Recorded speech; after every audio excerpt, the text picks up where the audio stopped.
សុំទុកជីវិតផងទេមិនអាចទៅរួចឡើយយល់ច្រឡំចាំបាច់យល់ច្រឡំអើយយើងប្រកល់រឿងនេះឲ្យតែលោកហើយ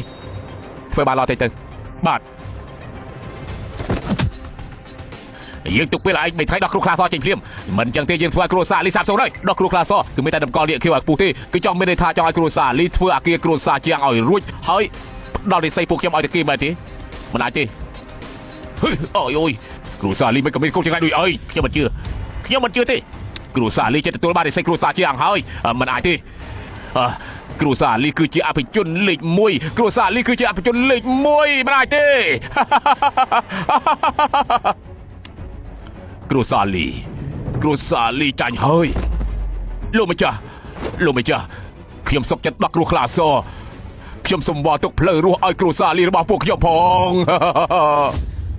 ម្ចាស់គ្រូសាលីលោកម្ចាស់ខ្ញុំឲ្យពេលលោក3នាទីទៅអាគារធំគ្រូសាជាងមិនចឹងគ្រូសាលីនឹងល្បីនៅក្រុងហៃហើយ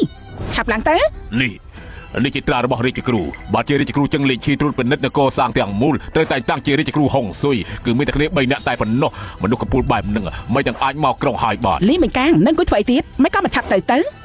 គ្រូសាលីគឺបាទខុសឆ្គងរឿងអ្នកធំបែបនេះពីកើតមិនបាទទេត្រូវប្រញាប់ទៅសុំទោសសិន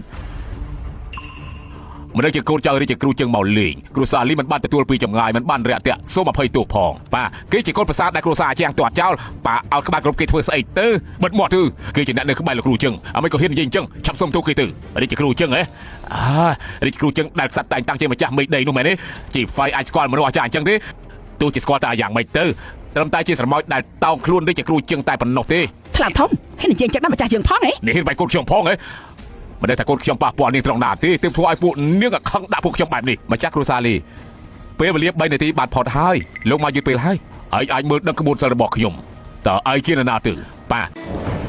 Boost Strong ញ៉ាំ Boost Strong ឆ្ងាញ់ជាងគេគឺជាកូនប្រសាដែលគ្រូសាជាងទាត់ចោលទៅខ្លាសគឺខ្ញុំប្រើចិត្តគំនិតរៀបចំនៅក្រោមភ្នែករបស់ជាងឈិនហួយហើយជាយុវវ័យម្នាក់អាមិនក៏មើលដឹងទៅគេម្នាក់នេះសមត្ថភាពហុងស៊ុយគឺពិតជាមិនធម្មតាគ្រូសាលីខ្ចីរិស័យគ្រូសាជាងមិនយូរទេនឹងក្លាយជាកពូលអភិជននៅក្រុងហៃនេះជាមិនខានឡើយកើតនេះមានលុយ100000ទុកមុខឲ្យខ្ញុំទុកថារឿងនេះមិនបានកើតឡើងទៅចុះយ៉ាងម៉េចដែរ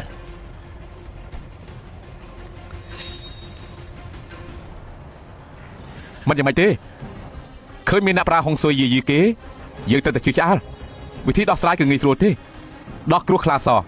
ហើយចេញពីក្រុងហើយទៅមើលទៅហើយចង់យកគ្រួសារលីធ្វើជាសត្រូវហើយគួរស្ដាយណាស់នៅក្រុងហើយនេះមិនទាន់មានអ្នកណាហ៊ានធ្វើឲ្យគ្រួសារលីខឹងទេ